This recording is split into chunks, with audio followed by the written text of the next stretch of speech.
I'm used to snow. I've been born and raised here, but not this much in one day. The 30 hours, 53 inches, and here it comes again. And they said this storm isn't over till tomorrow afternoon. That's a resident of Erie, Pennsylvania, talking about the record amount of snow that fell in just 30 hours starting on Christmas Day, and that snow continuing last night, dumping even more snow, bringing the total amount to more than 5 feet in Erie, or 160 centimeters, starting on Christmas Day. You can't even tell how bad it is, I don't think. Videos uploaded to social media show backyards completely covered by snow, buried cars and shrubbery, and dogs trying to run through the deep snow.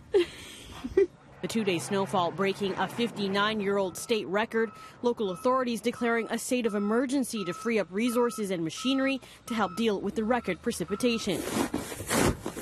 Like other cities close to the Great Lakes, Erie often experiences lake effect snow. That's when cold Arctic air passes over the Great Lakes, picks up moisture and dumps it as snow in the surrounding areas. The National Weather Service says lake effect snow is notoriously hard to predict. Some areas can get tons of snow like Erie, while others a short distance away get little to none. Indonesia's Mount Sinabung volcano erupting Wednesday, spewing ash up to 4.6 kilometers into the sky. Authorities say there were no casualties, but they urged residents to stay alert and stay away from the danger zone around the crater. The volcano alert level on the western Indonesian Sumatra island has remained at high since the first eruption 2 years ago, when 6 people were killed and tens of thousands of local residents were evacuated.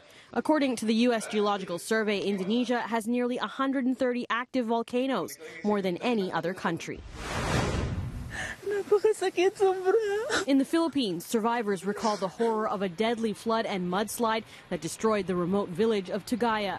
Local authorities say 30 people have been killed and twice that number remain missing.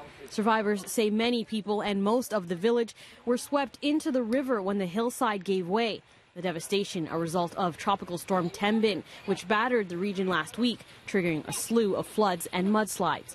Filipino authorities say more than 300 people are dead or missing, and more than 70,000 have been left homeless.